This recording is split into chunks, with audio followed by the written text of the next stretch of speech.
오늘은 그 신약편, 지난주는 구약에 대한 얘기를 했다면 오늘은 그 신약에 대한 내용을 좀 여러분하고 마무리 짓고 다음 주에는 8장으로 넘어가도록 하겠습니다. 좀 같이 이 부분들을 정리하면서 지난주에 어느 선교사님, 몽골 선교사님하고 통화를 했는데 그분도 고민이 많더라고요. 이 종말론에 대한 오해들. 여전히 선교지에서도 뭐 바코드, 막 666, 막 그런 얘기가 여전히 성행하고 있고 그런 식으로밖에 이해가 되지 못하는 성경적인 종말론을 갖는 것이 참 중요하고 그것이 우리가 세계관을 갖는 거잖아요. 세계관. 말 그대로 기독교적인 세계관. 하나님께서 이 역사를 어떻게 끌고 가시고 마무리 지으실 것인가라고 하는 기독교적인 세계관을 갖는 거고 그것이 또 연장되면 우리의 삶을 어떻게 살아갈 것인가. 그리스도인들이 이 땅에서 몸을 가지고 어떤 삶을 살 것인가를 또 다시 한번 정리하는 그런 시간인 것 같아요. 그냥 단순히 종말론적인 그냥 뭐 종말에 어떤 일이 일어나고 어떤 뭐 거다라고 하는 그런 내용으로 끝이는 것이 아니라 우리가 어떻게 살 것인가라고 하는 그런 이야기로 정리가 되는 것 같습니다. 그래서 그분 선교사님한테도 한번 이 책을 읽어보시라. 좀 어렵지만 좀 읽어보시면서 정리하면 좋겠다라는 얘기를 했는데 그런 차원에서도 좀 저희들이 이런 부분들을 나누는 것이 필요하다고 생각합니다.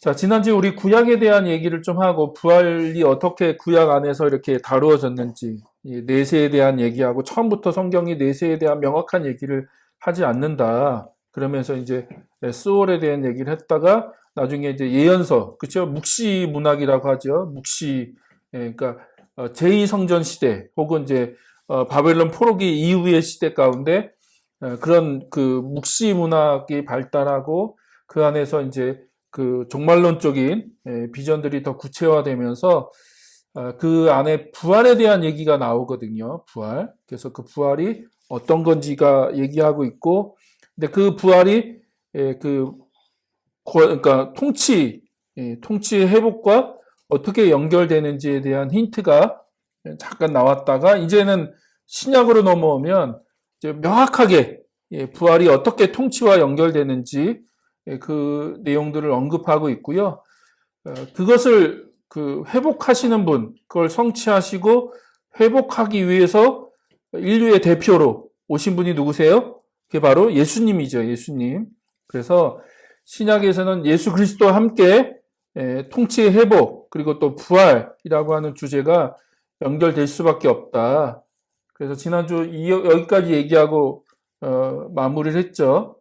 그래서 종말론적인 통치의 모티브가 있고 거기에 부활, 육체적인 부활에 대한 명확한 사건이 있고 그 부활은 예수 그리스도가 사셨던 삶, 이 땅에서 예수 그리스도가 살아갔던 그 삶을 그대로 따라가는 거거든요.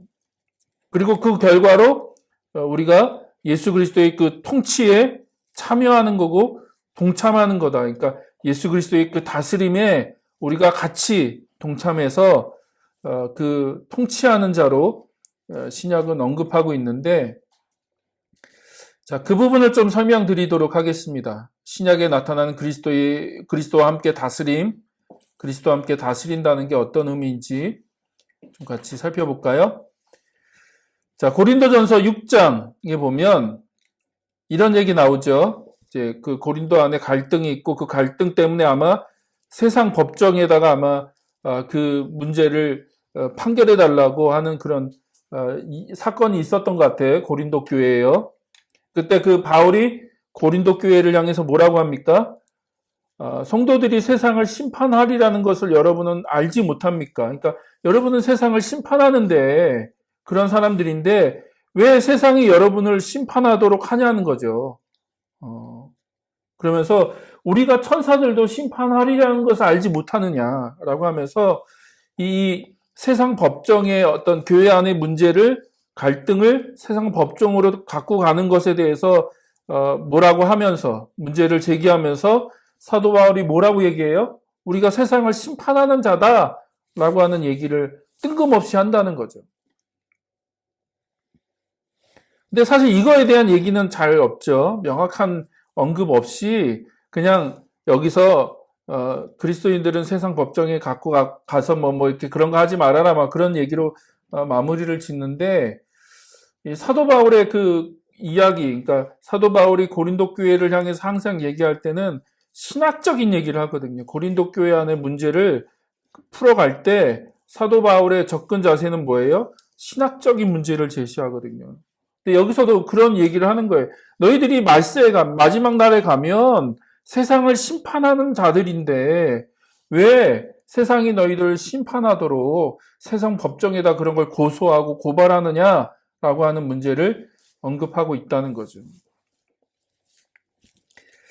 자, 그래서 심판은 통치권 행사의 한 측면이라는 거예요. 예, 통치권을 행사하는 한 측면 중에 중요한 부분이 심판하는 거죠, 심판.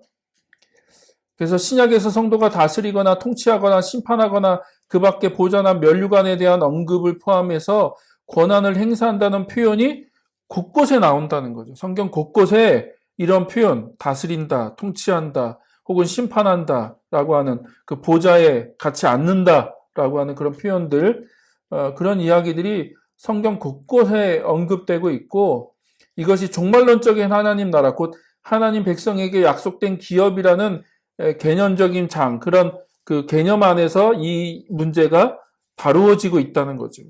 그러니까 종말론적으로 하나님 나라가 완성될 거고 하나님이 최종 심판을 하실 건데 그때 누가 참여해요? 하나님의 백성, 하나님의 자녀들이 그 심판에, 하나님이 행하실 그 심판에 같이 참여해서 같이 심판할 것이다 라고 하는 얘기를 계속해서 하고 있다는 거죠. 예를 들면 마태복음 19장 28절 내가 진정으로 너에게 말한다. 새 세상에서 인자가 자기의 영광스러운 보좌에 앉을 때에 그러니까 하나님 나라의 완성을 얘기하는 거죠. 예수님 다시 오시고 하나님 나라가 종말론적으로 완성될 때 어떤 일이 일어나요? 나를 따라온 너희들도 그러니까 예수님을 따랐던 예수님의 길을 갔던 우리 그걸 제자도라고 얘기하잖아요. 그러니까 예수님이 걸으셨던 그 길을 걸었던 너희들 그게 제자들이죠. 너희들도 12보좌에 앉아서 이스라엘 12지파를 심판할 거다라고 하는 얘기를 예수님이 분명하게 얘기하고 계신다. 자, 또 누가복음 22장에 보니까 자기들 중에 누가 큰 자인가에 대한 논쟁을 하죠. 제자들끼리 서로 네가 크냐 내가 크냐 그런 논쟁을 할 때 예수님이 그 제자들에게 그런 비슷한 말씀 제자들의 미래에 관해서 비슷한 말씀을 하셨다는 거예요. 거기서 예수님은 제자들에게 이방인의 왕들이 아니라 그분 자신의 섬김의 삶을 권위의 본보기로 삼을 것을 촉구하신다. 그러니까 이방의 왕들 혹은 지금 왕으로 앉아있는 자들, 권력자들, 권세자들이 행하는 그런 방식이 아니라 예수님의 방식대로 해야 된다고 하는 것을 얘기하시죠. 그게 뭐예요? 섬기는 거죠. 그렇죠? 예, 섬기는 삶, 낮아지고 섬기는 삶을 살아야 된다라고 얘기를 하시고 그런 삶을 살았던 자들에게 주시는 약속이 뭐냐? 자, 28절 너희는 내가 시련을 겪는 동안에 나와 함께 한 사람들이다. 내 아버지께서 내게 왕권을 주신 것 같이 나도 너희에게 왕권을 준다. 그리하여 너희가 내 나라에 들어와 내 밥상에 앉아 먹고 마시고 그냥 그건 친교를 얘기하는 거죠. 근데 그것뿐만 아니라 그다음 뭐라고 얘기해요? 옥자에 앉아서 보좌에 앉아서 이스라엘 12지파를 심판할 것이다 라고 예수님이 그렇게 약속하고 있다는 거죠. 그러니까 최종적으로 마지막으로 주어지는 상급처럼 얘기하는 거예요. 상급. 그러니까 예수님을 온전히 따랐던 예수님을 온전히 그렇게 쫓았던 자들에게 그 하나님 나라가 완성될 때 예수님이 그들에게 주는 상급이 뭐냐? 예수님이 행하시는 그 보좌에 같이 앉아서 그 심판을 같이 행할 것이다 라고 하는 얘기를 하고 있다는 거죠. 자, 그래서 제자들이 예수님의 고난에 동참한다면 그들은 예수님의 나라에 동참하게 될 것이다. 그렇죠? 그래서 이게 중요해요. 예수님의 고난에 동참할 때, 예수님의 걸으셨던 그 길을 걸을 때 예수님의 나라에 동참하게 될 것이다.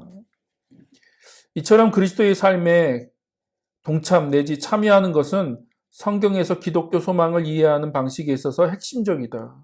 이게 가장 중요한 부분이라는 거죠. 그러니까 우리가 갖고 있는 소망, 이 소망이라는 게 단순히 마지막 날에 부활하고 뭐 예수님이 하나님 나라를 완성하실 때 우리가 뭐 거기에 같이 참여하고 그런 것만 얘기하는 게 아니라 그 예수님이 가셨던 그 고난에 같이 동참할 때 그것이 가능하다라고 하는 얘기를 하고 있다는 거죠. 그래서 바울은 자녀이면 상속자이기도 합니다. 로마서 8장 17절에 우리가 그리스도와 함께 영광을 받으려고 그와 함께 고난을 받으면 우리는 하나님이 정하신 상속자요 그리스도와 더불어 공동 상속자입니다. 그래서 그 예수님과 함께 공동으로 상속받는 상속자다라는 얘기를 하고 있다는 거예요. 근데 전제가 뭐예요? 예수님과 함께 고난을 받는다면, 너희들이 이 땅에서 예수님과 함께 고난을 받는다면 그때 예수님이 받을 그 영광에 너희들도 같이 참여해서 같은 상속자로서 하나님이 주시는 그 유산을 받을 것이다 라고 하는 얘기를 하는 거죠. 기업을.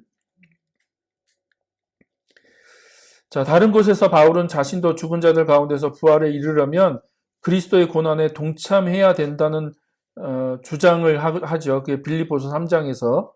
그래서 예수님이 죽기까지 자신을 비우시고 높아지신 순서를 교회의 모범으로 이용하죠. 그래서 빌립보서 2장에 예수님이 어떻게 낮아지셨고 예수님이 어떻게 고난을 받으셨다가 어떻게 영광을 받으셨는지에 대한 얘기를 하고 너희들도 그와 같이 되어야 된다라고 하는 얘기를 모델로 모범으로 얘기하고 있다는 거예요. 그게 빌립보서 2장의 얘기죠. 바울의 초점은 그의 희생적인 죽으심으로 죄에 물든 인간을 섬기신 것처럼 겸손하게 서로를 섬기기 위해 능력을 사용해야 된다는 거죠. 타락한 세상에서 섬김은 흔히 고난을 받는 것으로 귀결된다.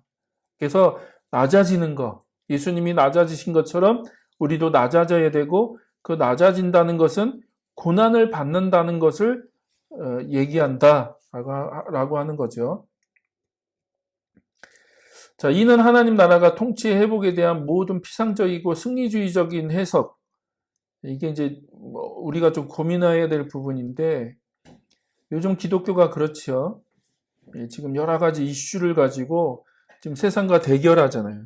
대립하고 대결하고 그리고 그 안에 무슨 마음이 있냐면 승리주의적인 그 마음이 있는 거예요. 정복하고 또 예수님께서 이기셨기 때문에 우리도 이겼다. 우리가 세상을 이겼다. 막 그러면서 굉장히 고압적인 자세 또 굉장히 폭력적인 자세로 우리가 세상을 대하죠. 그래서 막 정죄하고 비난하고 그게 극으로 가면 막 이상하게 절에 들어가서 막 불상머리 깨부수고 막 그런 얘기를 우리가 그런 일들을 한다는 거예요. 그 역사에 보면 예루살렘을 회복하기 위해서 십자가 전쟁을 벌이고 그렇죠? 예. 그러니까 그런 어떤 그 승리주의적인 이해들 혹은 굉장히 피상적이고 또 문화 전쟁으로 이해를 하는 거죠. 문화 전쟁. 그래서 세상 문화를 다 깨부셔야 되고 다 그냥 이렇게 해야 된다는 어떤 그런 자세로 나아가게 되는 경우가 가장 흔한 오해죠. 가장 흔한 오류. 그러나 예수님은 그렇게 하지 않으셨다는 거죠.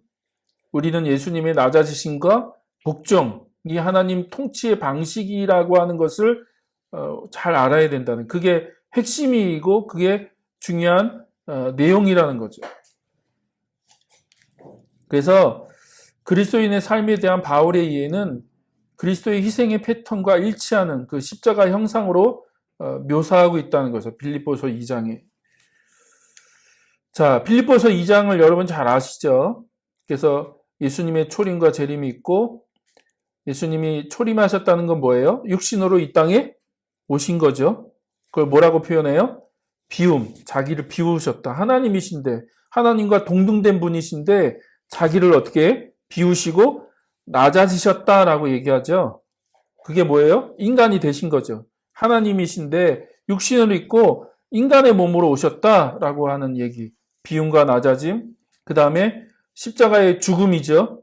그래서 그걸 순종이라고 표현하고 십자가의 죽음이라고 표현하고 그 다음에 부활하시죠. 부활하신 다음에 높임을 받으시고 왕으로서 그 주님으로서 등극하시죠. 등극하시고 그래서 그 예수님이 영원히 통치하신다, 다스리신다라고 하는 얘기를 빌립보서에서 얘기하고 있는 거예요. 근데 이게 굉장히 중요한 모델이 된다는 거죠. 모범. 이 말씀 잘하는 겁니다. 빌립보서 2장 6절부터 11절. 그는 하나님의 모습을 지니셨으나 하나님과 동등함을 당연하게 생각하지 않으시고 오히려 자기를 비워서 종의 모습을 취하시고 사람과 같이 되셨습니다. 그는 사람의 모양으로 나타나셔서, 그러니까 낮추심, 그렇죠? 비움과 낮추심이죠. 그리고 8절에 보면 자기를 낮추시고 죽기까지 순종하셨으니, 그러니까 순종이죠. 그 십자가에 죽기까지 하셨습니다. 십자가의 죽음. 그리고 9절에 보니까 그러므로 하나님께서 그를 지극히 높이시고, 그래서 부활인 거죠. 부활. 그 죽은, 십자가에서 죽은 그 예수님을 하나님이 부활시키셨다. 그걸 지극히 높이셨다. 그리고 모든 이름 위에 뛰어난 이름을 그에게 주셨습니다.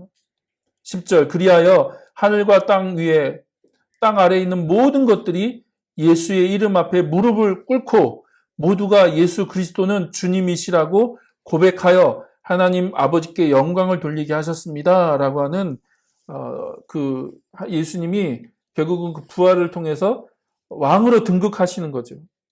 그리고 통치하시는 모든 이름이 그 예수님 이름 앞에 무릎 꿇게 되는, 그래서 예수님이 영원히 통치하시고 다스리실 것입니다. 라고 하는 얘기를 하고 있다는 거예요.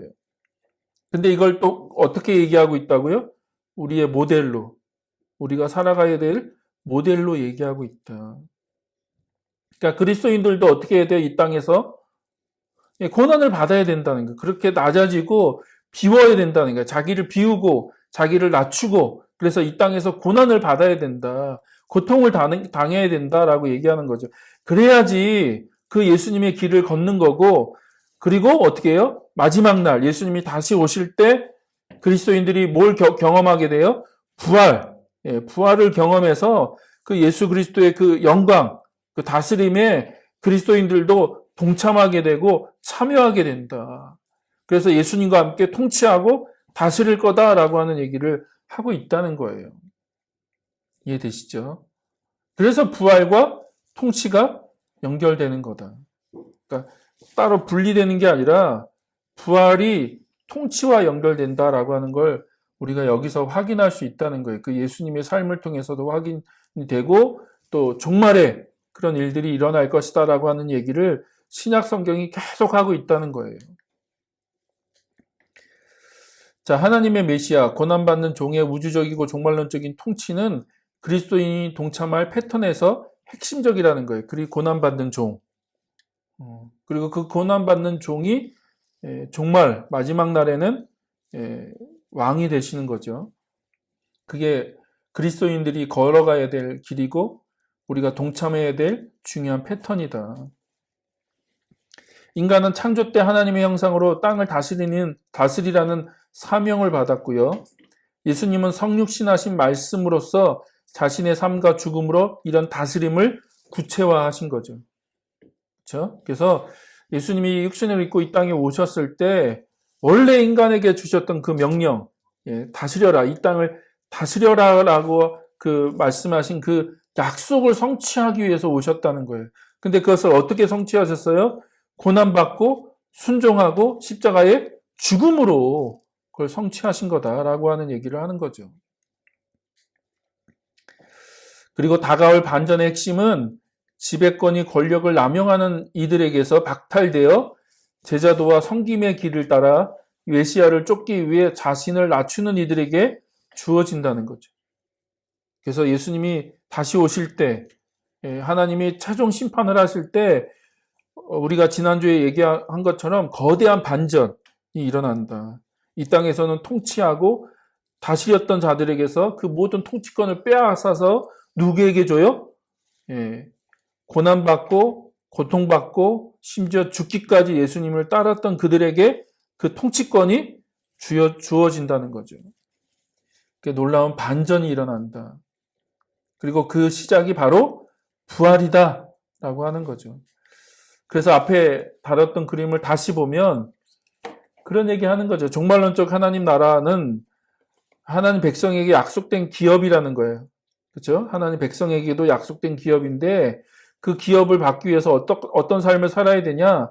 예수님의 그 삶을 본보기로 삼아야 된다는 거죠. 그래서 예수님이 이 땅에서 섬김의 삶을 사셨고 고난받고 고통받으셨다라고 하는 거예요. 그게 우리가 걸어가야 될 길이고 우리가 참여해야 될 길이다라고 하는 거죠.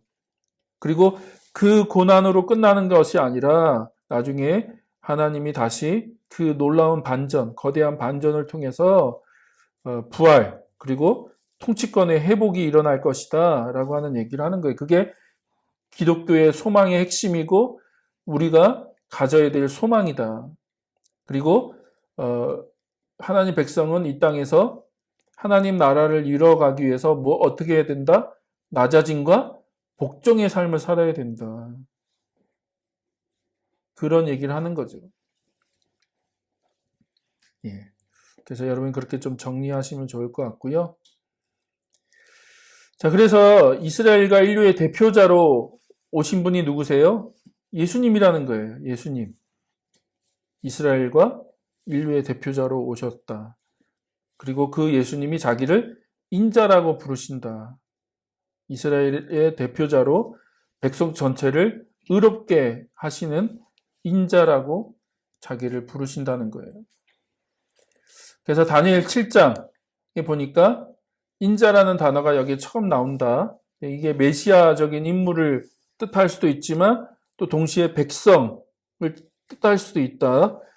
그러니까 다니엘서 7장을 자세히 보면 인자만을 얘기하는 게 아니에요. 인자가 그 메시아라고 하는 그 인물과 동일시 될 수도 있지만 거기서 이제 하나님의 그 거룩한 백성들, 회복된 백성들을 의미할 수도 있다라고 하는 걸 기억하시면 좋을 것 같고요.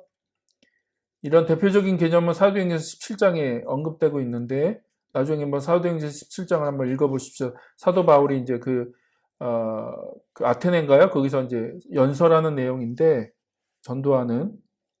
변증적으로 전도하는 내용이죠.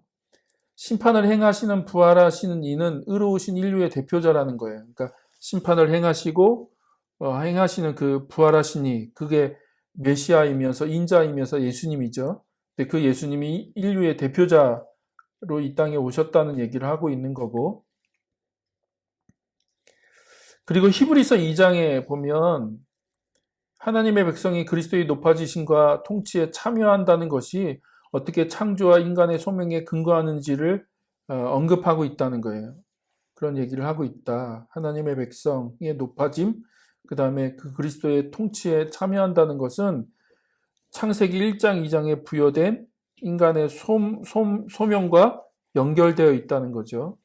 그래서 히브리서 2장을 보니까 그리스도의 종말론적 통치에 대한 언급으로 쉽게 오해하는데 무슨 말이냐면 원래 본문을 읽으면서 이런 얘기를 해야 되는데 저희들이 시간이 없어서 본문을 구체적으로 읽지 않았는데요. 자, 2장에 보면 이런 얘기가 있습니다. 2장 5절 하나님께서 지금 우리가 말하는 장차 올 세상을 천사들의 지배 아래 두신 것이 아닙니다. 어떤 이가 성경 어딘가 이렇게 증언하였습니다. 사람이 무엇이게 주님께서 그를 기억하시며 이따 얘기하는 시편 8편을 언급한 거죠. 인자가 무엇이게 주님께서 그를 돌보아 주십니까? 주님께서는 그를 잠시 동안 천사들보다 못하게 하셨으나 영광과 존귀의 면류관을 그에게 씌우셨으며 만물을 그의 발 아래 복종시키셨습니다. 라고 하면서 이 다니엘서 7장도 언급하고 시편 8편도 언급하면서 인자도 언급하고 하나님이 천사보다 못하게 하셨다. 뭐 그런 표현들을 쓰면서 이게 메시아에 대한 얘기를 하는 것 같지만 그 본문을 정확하게 읽어보면 하나님이 미래의 세상을 인간에게 맡기셨다고 하는 것을 얘기하고 있다는 거예요. 좀 어렵죠, 말이. 원래 이걸 풀어가면서 얘기해야 되는데 짧게 얘기하려고 하니까 이게 잘 전달이 될지 모르겠지만 시편 8편을 보면서 제가 정리할게요.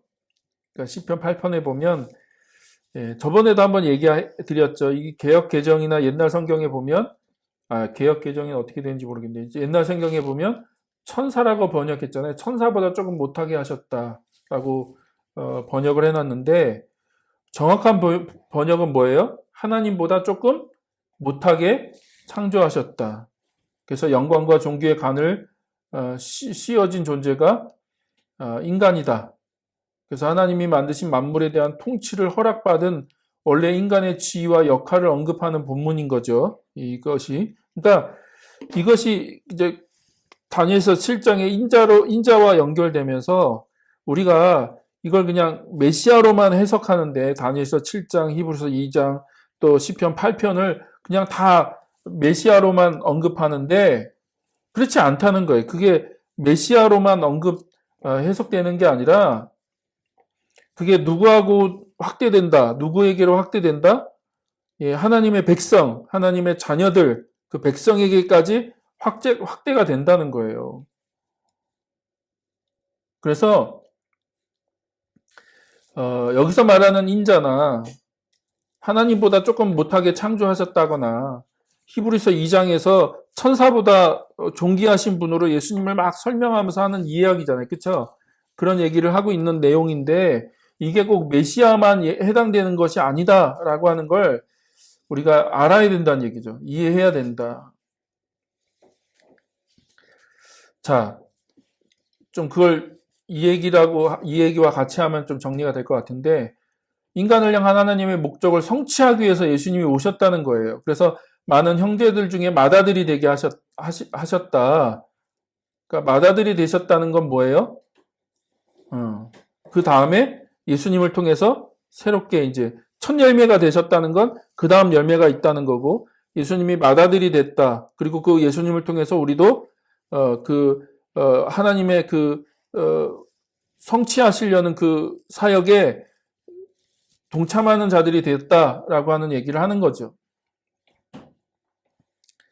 또 왕같은 지위와 특권을 독점하지 않으시죠. 예수님이 혼자 독점하지 않으시고 그거를 하나님의 백성들과 함께 하시죠.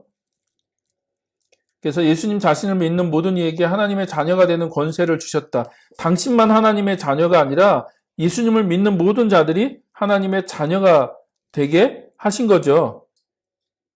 그래서 우리가 예수님을 독생자라고 하는데 그거는 외아들을 얘기하는 게 아니에요. 독생자란 말은 외아들을 얘기하는 게 아닙니다. 그건 잘못된 이해예요. 잘못된 번역입니다. 그 독생자라는 의미가 외아들이라는 의미가 아니라 뭐라고 표현할까요? 아주 독특한 존재라는 거예요. 아주 특별한 존재. 예. 그래서 하나님의 아들은 예수님만 있는 게 아니라는 거예요. 그리고 그 예수님을 통해서 우리 그 예수님을 믿는 모두가 다 하나님의 자녀가 되게 되는 건데 그 길을 여신 분이 누구세요? 예수님인 거죠, 예수님. 그래서 예수님이 그 인류의 대표가 되시고 그 인간이 하나님을 불순종해서 떠났고 하나님과의 관계가 깨어졌는데 그것을 회복하기 위해서 오신 분이 예수님이고 그것을 통해서 하나님의 자녀들에게 주어지는 그 첫 번째 사명을 회복하시는 거죠. 창세기 1장, 2장에 하나님의 형상으로서 이 땅을 통치하고 다스려라라고 하는 그 하나님이 주신 사명을 회복시키는 자로 예수님이 오셨다. 그 얘기를 하는 거예요. 그래서 히브리서 2장에 예수님의 성육신과 죽으심으로 많은 아들들을 이끌어 영광에 들어가게 하신다라고 얘기하고 있다는 거예요. 그러니까 여기서 히브리서 2장은 예수님만 얘기하는 게 아니라 예수님을 통해서 회복될 자들까지도 언급하고 있는 거다. 그리고 예수님을 따르는 모든 이들도 그분의 높아지심과 통치에 동참하게 된다.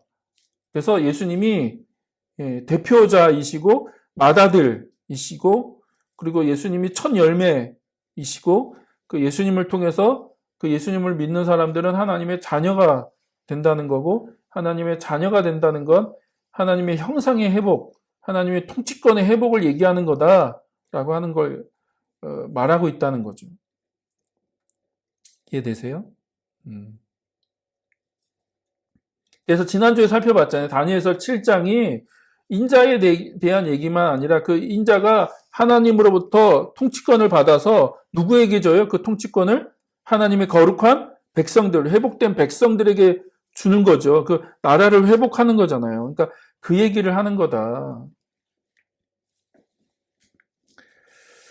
자, 그래서 바울은 히브리서 2장과 일치하게 아브라함의 자손이 실제로 세상의 상속자가 되리라는 약속을 받았다고 로마서 4장에 얘기하고 있다는 거예요. 세상의 상속자다. 아브라함의 자손들이 세상의 상속자가 될 것이고, 아담의 범죄로 말미암아 사망의 왕노릇하는 한 반면, 그러니까 아담의 범죄로 모든 사람에게 사망이 왕노릇하죠. 그렇죠? 이 통치권을 얘기하는 거잖아요, 지금. 하나님의 은혜와 의의 수혜자인 이들은 예수님 그 한 분 예수 그리스도를 통하여 생명 안에서 왕노릇할 것이다. 그러니까 예수님을 통해서 그 통치권의 회복을 얘기하는 거죠. 회복. 그러니까 전에는 죽음이 죄가 통치했다면 이제는 그 한 분 예수 그리스도를 통하여 생명 안에서 왕노릇하는 그 새로운 통치권의 회복을 로마서에서 얘기하고 있다. 따라서 바울은 예수님의 부활을 다가올 부활이라는 수학의 첫 열매, 그렇죠? 그러니까 예수님의 부활을 첫 열매라고 표현한다는 건 그 다음 열매가 있다는 거죠. 첫 번째 맺는 수확이면 두 번째 수확, 세 번째 수확, 그러니까 그 뒤에 따라오는 추수가 있다는 얘기를 하는 거예요. 또는 우리가 주님과 함께 죽었으면 우리도 또한 그분과 함께 살 것이요. 우리가 참고 견디면 우리도 또한 그분과 함께 다스릴 것이요. 라고 디모데 후서에 얘기하고 있다는 거죠. 재밌죠? 그러니까 그분과 함께 죽으면 그분과 함께 살 것이고 참고 견디면, 그러니까 고난을 받고 이 땅에서 고난 받으면서 참고 견디면 그분과 함께 다스릴 것이다라는 이상한 표현을 쓴다는 거예요. 그분과 함께 다스릴 거다. 그러니까 예수 그리스도의 그 통치에 너가 참여하는 상급을 받을 거야. 그 경주를 마무리 지으면. 그러니까 끝까지 믿음으로 그 경주를 완주하는 자에게는 예수님의 통치에 참여하는 상급이 주어질 거야 라고 얘기하고 있다. 그래서 그게 면류관이라는 거예요. 그러니까 의외로 보면 이게 그렇게 보면 성경에 곳곳에 이 얘기를 하고 있다는 거예요. 이 통치권의 회복에 대한 얘기. 우리가 읽었지만 잘 관심이 없어서 그렇지 성경 곳곳에 그런 표현들이 계속해서 언급되고 있다. 자, 그래서 그리스도 안에 있는 새 생명은 종말론적 통치와 연결되는 개념이라는 거예요. 그래서 그리스도 안에서 얻는 새 생명, 부활을 전제로 하는 거고, 그리고 우리가 새 생명을 얻는다는 건 마지막 날에 예수님과 함께 그 통치권의 회복을 전제로 하는 얘기다라고 하는 것을 여러분 이해하셨으면 좋겠습니다. 그래서 이스라엘과 인류의 대표자로 예수님이 오셨고 그것을 예수님이 자기를 인자라고 표현하시면서 그것을 성취하신 거죠. 그렇죠? 성취하셨다. 자, 근데 이제 그걸 우리가 이제 종종 너무 영적으로만 해석하는 경향이 있다는 얘기를 지금 잠깐 다룰 건데, 성도의 왕노릇에 대한 신약의 언급은 흔히 하늘에서 영적인 왕노릇을 가리키는 것으로 해석되어 왔고요. 부분적으로 옳죠. 부분적으로 옳은데, 우리가 거대한 반전을 단순히 기다리는 것만으로 이해해서는 안 된다는 거죠. 그러니까 마지막 날에 일어날 그 반전만을 기다리는 것이 우리의 소망이 아니라 실제적으로 우리의 삶 가운데 그런 통치권의 회복에 대한 얘기가 에베소서에 이제 얘기하고 있는 거죠. 그래서 에베소서 2장이나 이렇게 에베소서를 보면 그걸 하늘로 표현하거든요. 우리를 하늘로 신분을 옮기셨고, 그렇죠? 그 하늘 보좌에 예수님과 함께 앉아 있는 자들로 표현하고 있고, 그래서 이 하늘이라는 표현을 계속 에베소서에서 쓰고 있어요. 그리고 하늘에서 벌어지는 어떤 영적인 전쟁에 대한 얘기를 하고 있고, 그런 얘기, 지금 그 얘기를 하고 있는 겁니다. 그래서 마지막 날에 하나님이 그 하나님 나라를 완성하실 때 거대한 반전이 일어날 것이고 그걸로서 완전히 이제 성취될 것이지만 우리가 그날만을 기다리는 자들은 아니라는 거예요. 그럼 그 중간에 무슨 일이 있냐? 그러니까 사도 바울이 에베소에서 표현하는 것처럼 우리는 이미 땅에 속한 자들이 아니라 하늘에 속한 자로서 이 땅에서 살아가는 거죠. 그러니까 실제적으로 그런 회복된 통치권을 행사하는 일들이 일어날 건데 그걸 영적으로 해석하는 것, 그걸 영적으로 해석하는 것은 부분적으로는 옳지만 전적으로 옳은 건 아니다. 자, 우리는 아까 계속 싸우고 제자도에 흔히 수반되는 고난을 당하는 가운데서도 현재 그리스도의 새로운 생명과 승리에 참여할 수 있는 거죠. 마지막 날을 기다릴 뿐만 아니라 지금 현재 그걸 새 생명을 누리게 되는 거고 그 그리스도의 승리에 참여할 수 있고 그럴 수 있죠. 그러나 현재는 하늘에 감춰져 있는 것이 아니라 마지막 날에 땅 위에 드러날 거라는 거예요.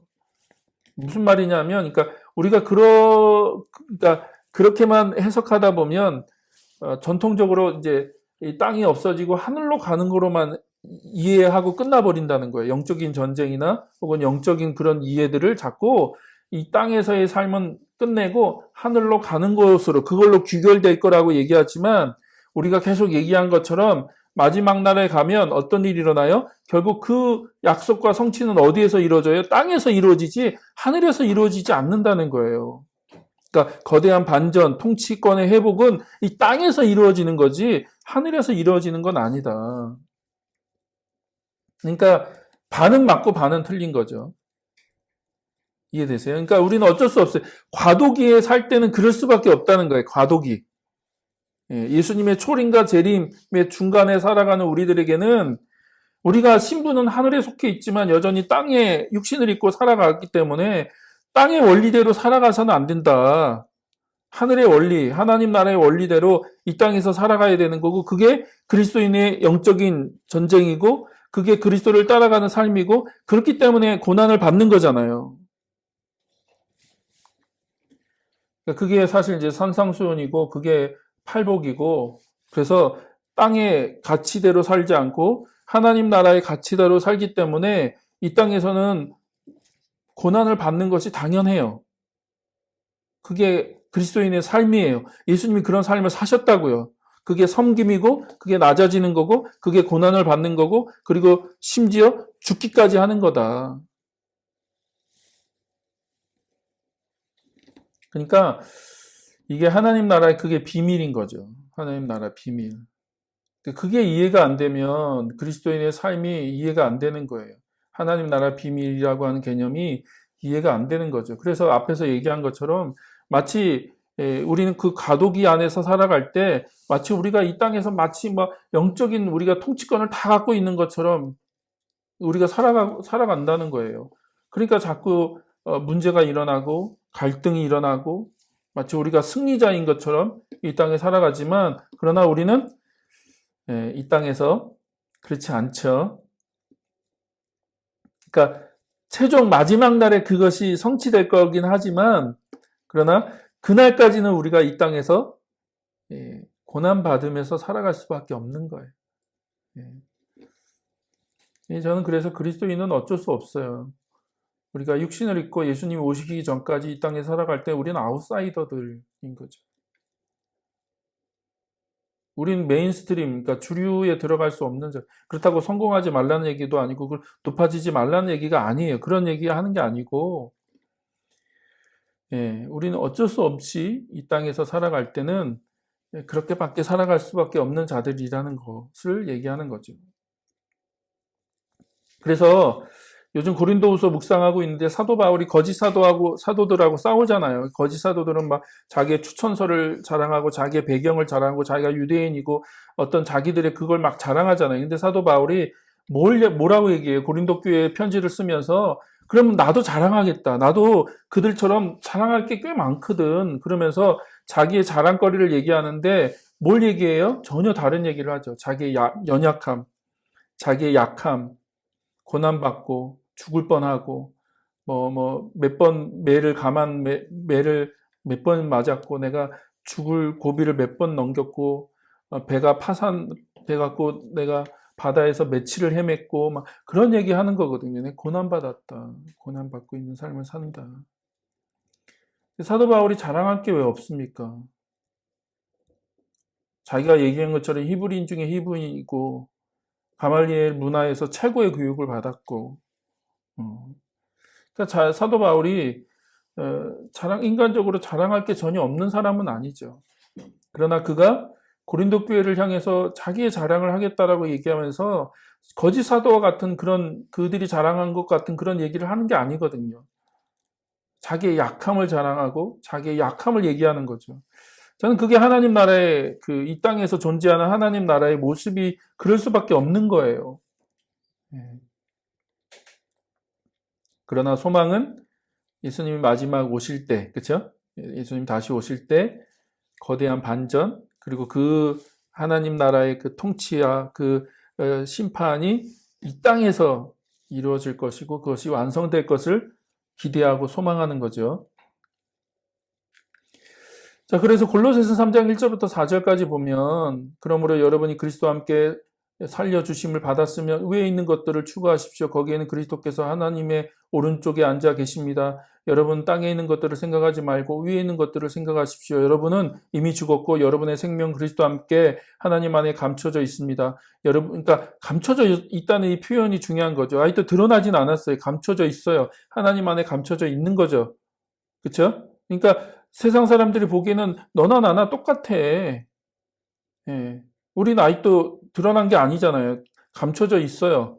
여러분의 생명이신 그리스도께서 나타나실 때 여러분도 그분과 함께 영광에 쌓여 나타날 것입니다. 라고 하면서 뭔 얘기하고 있는 건가요? 하늘의 삶을 살라고 얘기하는 것이 아니라 예수님이 살았던 삶의 모델, 앞에서 얘기했던 그 모델을 따라서 이 땅을 살아가라고 하는 얘기를 하는 거예요. 하늘을 추구하라는 얘기는 뭐 그냥 완전히 영적인 어떤 특별한 삶을 살라는 얘기가 아니라 이 땅에서 예수님이 사셨던 그 삶을 살아가라는 얘기를 하는 거죠. 이해되세요? 예. 그러니까 자꾸 우리가 이거를 너무 특별하게 영적으로만 해석할 필요는 없습니다. 자, 그러면요. 최종 상태로서의 지상의 통치, 지상 통치가 어떻게 이루어질 것인가? 요한계시록에 그걸 이제 얘기하고 있는데, 감춰져 있던, 지금은 감춰져 있죠. 방금 골로새서에서 얘기한 것처럼 지금은 감춰져 있어요. 예수님 안에, 하나님 안에 감춰져 있고 마지막 날에 드러날 건데, 그거를 얘기하는 책이 뭐예요? 그게 요한계시록이라는 거예요. 지금은 이 땅에선 감춰져 있기 때문에 그리스도인들이 무능해 보이고 연약해 보이고 나약해 보일 수밖에 없다는 거예요. 감춰져 있으니까. 그러나 마지막 날에 그것이 드러나고 나타날 거예요. 그게 무엇인지를 얘기하고 있는 게 요한계시록이고 사도 요한이 고난받는 교회를 향해서 그 얘기를 하는 거예요. 너희들이 이 땅에서 고난받을 수밖에 없어. 그러나 그날이 되면 너희들 하나님 안에 감춰져 있는 것들이 다 드러날 거야 라고 얘기하면서 그 얘기를 하는 건데, 드러나다. 그게 이제 묵시라는 말과 계시라는 말의 의미라고 얘기 드렸잖아요. 묵시에서 계시란 말이 나왔는데, 이게 감춰져 있는 게 드러나는 거, 보자기로 덮여져 있던 것을 벗기는 거를 얘기하는 거죠. 그래서 구약과 신약에서 찾아낸 지상 통치의 그림이 계시록에 보니까 그것이 확증되어지는 이야기가 나오죠. 그래서 2장과 3장에 보니까 7교회의 편지를 쓰면서 얘기하는데 멸류관, 보좌, 열방에 대한 통치를 이김에 대한 상급으로 언급하고 있다는 거예요. 7교회를 향해서 얘기할 때 너희들이 이 고난받는 시간들을 잘 통과하고 끝까지 인내해서 이기면 그 이기는 자에게 주어지는 상급이 뭐예요? 멸류관이고 보좌고 열방을 통치할 거다라는 얘기를 요한계시록 2, 3장의 7교회를 향해서 하고 있다는 거예요. 또 요한계시록 5장에 보니까 열방에 대한 통치는 현재적이라는 거예요. 현재적. 그렇죠? 저 하늘에서 이루어지는 게 아니라 이 땅에서 이루어질 거고, 그리고 그것을 천상의 예배를 통해서 확증짓죠. 예수님이 정말 통치하시는, 온 열방을 통치하시는 주님이신 것이 분명하게 보여지고, 방언과 백성과 온 나라 민족들이 그 예수님을 경배하고, 우리가 아까 불렀던 그 비전이라고 하는 그 찬양처럼 그 예수님을 경배하고 찬양하는 그 예배가 이제 5장에 기록되어 있고요. 자, 그리고 이제 20장에 가니까 지상 통치가 부활과 관련되어 있고, 부활을 통해서 지상 통치가 드러나게 되고, 그리고 그 지상 통치의 대표적인 한 예로 뭐가 나와요? 천년왕국, 그쵸? 천년 동안 통치하실 것이다 라고 하는 그 천년왕국에 대한 환상이 나오고, 그리스도와 더불어 어떻게 해요? 그리스도인들이 천년 동안 왕노릇할 것이다 라고 하면서 이 통치에 대한 얘기를 언급하고 있다는 거예요. 또 22장에 가니까 천년왕국과 최종 상태 그 중간에 어떤 일이 일어나요? 마지막 심판, 그리고 보편적인 부활. 그러니까 모든 사람들이 다 부활할 거다. 믿는 자들만 부활하는 게 아니라 모든 사람들이 다 부활해서 하나님의 마지막 심판을 받을 것이다 라고 얘기하고 있고, 그리고 사망이 불못에 던져지죠. 그러니까 죽음이 최종적인 심판을 받는 거고, 그러면서 이제 마지막으로 뭐가 완성돼요? 새 하늘과 새 땅이 완성되죠. 새 예루살렘이 하늘에서부터 땅으로 내려오고 하나님의 완전한 임재가 성취되고, 그래서 그 안에서 하나님을 예배하고 하나님과 교제하고, 의인의 최종적인 상태는 뭐예요? 세세토록 왕노릇할 것이다 라고 하는 이 통치의 통치가 온전히 회복되어지는 거. 하나님의 그 창세기 1장 2장에 인간에게 주신, 하나님의 형상으로서 인간에게 주신 그 다스림이라고 하는 그 약속의 온전한 성취가 새하늘과 새 땅을 통해서 이루어진다라고 하는 얘기를 하는 거죠. 이해되시죠? 그래서 요한계시록은 그냥 종말에 어떤 일어나는 사건들을 언급하는 게 아니라 지금 고난받고 있는, 지금은 드러나지 않았어. 아직 나타나지 않았어. 너희들의 신분이 뭔지, 너희들에게 주어질 그 다스림의 그 통치권이 어떤 것인지 이 땅은 아직도 몰라. 그리고 너희들이 그런 그걸 가졌지만, 새 생명을 가졌고 그런 신분이지만 이 땅에서는 어쩔 수 없어. 그런 고난을 받고 또 어려움을 당하고 오해를 받고 핍박을 받는 삶을 살아갈 수밖에 없어. 그게 당연한 거야. 그러나 그 길을 끝까지 잘 달려가라는 거예요. 그러면 마지막 날에 이런 소망이 있고 이런 거대한 반전이 있을 거야 라고 하는 것을 얘기하고 있는 거죠. 자, 그래서 정리하겠습니다. 부활과 통치의 논리. 자, 하나님의 목적을 방해해온 상황을 바로 잡는 거죠. 그 하나님의 목적을 방해하는 게 뭐예요? 불순종, 그렇죠? 그 다음에 사망이죠. 죽음. 부활은 불의를 전복하는데 바탕을 두고 있다. 그리고 사망이 현세의 축복과 평강을 위한 하나님의 목적을 방해하고 있고요. 그러나 사망 자체가 하나님의 목적을 좌절시킬 수는 없다. 그렇죠? 그래서 불의라고 하는 것이 단순히 그 죽은 자의 부활을 얘기하는 게 아니라 지난주 얘기한 것처럼 하나님의 그 토라 율법이 이 땅에 적용돼야 되는데 적용이 안 되잖아요. 의인이 축복을 받고 복을 받고 그 악인이 심판을 받고 저주를 받아야 되는데, 오히려 이 땅에서는 악인이 잘 되고 의인이 고난을 받는 이 문제를 부활을 통해서 하나님이 그거를 전복하신다는 거예요. 이 땅에 벌어지는 불의, 이게 하나님의 공의와 관련된 개념이고요. 자, 두 번째는 부활은 하나님의 원래 목적이 궁극적으로 성취되리라는 것을 기대할 수 있다는 거예요. 우리가 그러니까 부활이라는 이 교리, 이 소망이 이 기독교의 아주 독특한 교리죠. 독특한 가르침이고 성경의 아주 독특한 가르침인데, 이게 굉장히 혁명적이라는 거예요. 부활. 그냥 단순히 죽은 자들이 살아날 거야라는 걸 물리적인 그 부활을 얘기하는 게 아니라, 물론 그걸 전제로 하는 얘기지만, 이 부활이라고 하는 이 개념이 갖고 있는 이 의미가 굉장히 혁명적이다. 도전적이고. 그래서 부활은 현재의 질서가 영원히 지속되지 않을 것을 뜻한다는 거예요. 지금 이 땅에서 벌어지는 이 질서, 이 땅의 그 모든 것들이 영원히 지속되지 않고 하나님이 그것을 한번 뒤집는 날이 있을 거라는 거예요. 완전한 뒤집어지는 일들이 일어날 거라는 거죠. 부활은 하나님의 목적이 궁극적으로 완성되는 것을 뜻한다. 자, 부활과 통치의 관계. 통치는 태초부터 인간의 삶에 주어진 거죠. 하나님의 의도하신 핵심. 그러니까 하나님의 형상으로 통치하고 다스려라 라고 하는 그 복을 주신 그것이 핵심인데, 인간이 왕과 같은 지위를 가지고 맡겨진 땅을 다스리고 창조주를 닮아가는 것이 인간의 사명이고, 그 부활이 그것을 회복하는, 그렇죠? 그것을 온전히 회복하는 개념이라는 거죠.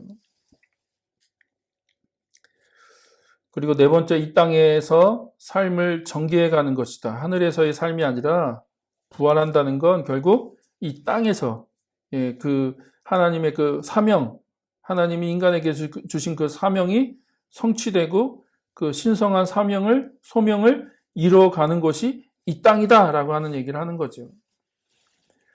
그래서 인간에게 주어진 신성한 소명이고 하나님의 의도는 몸을 입은 사람들의 현세적, 문화적 존재 전체가 총체적으로 형통하는 것이다. 부활의 소망은 일상생활 속에서 하나님 나라를 드러내려 애쓸 때 행동을 촉진하는 자극제가 된다. 이해되시죠? 그래서 우리에게 주어진 그 일상에서 하나님 나라를 어떻게 이루어갈 것이며 하나님의 뜻을 어떻게 구현해 갈 것인가 라고 하는 그것을 계속 동기부여를 하고 우리의 행동을 촉진시키는 자극제가 되는 것이 부활에 대한 소망이다.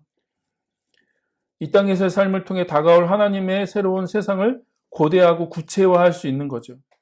부활을 통해서 하나님이 그것을 어떻게 완성해 가고 성취해 갈 것인가를 우리가 안다면 우리가 이 땅에서 어떤 삶을 살 거야, 육신을 갖고 이 땅에서 어떤 삶을 살 거야 라고 하는 것을 명확하게 그려주는 것이 부활이다. 그래서 다시 한번 단순히 몸에서 죽은 자가 몸으로 살아난다는 것만을 얘기하는 것이 아니라 하나님의 그 최종 목적, 하나님이 성경에 인간을 창조하시면서 주셨던 그 첫 명령, 그 처음 주신 그 사명, 그에게 주신 그 복을 하나님이 어떻게 완성해 가실 것인가에 대한 그 그림의 그 최종적인 그 시작이 부활이라는 거죠, 부활. 그러면 우리가 부활을 믿는다, 예수님의 다시 오심을 믿는다는 것은 그것이 우리에게 소망이 된다는 것은 이 땅에서 어떻게 살 거냐라고 하는 문제를 다시 한번 생각하게 하게 만든다는 거죠. 이 땅에서 어떻게 살 거야? 너희들이 몸을 입고 몸을 가지고 이 땅에서 어떤 삶을 살 거야? 라고 하는 도전을 갖게 한다. 그래서 저는 교회와 그리스도인들이 이 땅에서 하나님 나라를 어떻게 구현해 갈 것인가, 하나님 나라를 어떻게 구현해 갈 것인가를 다시 고민해야 된다고 생각합니다. 지금의 방식은 아닌 것 같아요. 지금의 방식. 과연 그것이 하나님 나라를 이루어갈 수 있을 것인지에 대해서는 우리가 한번 질문을 던져야 되겠죠. 고민해야 되고.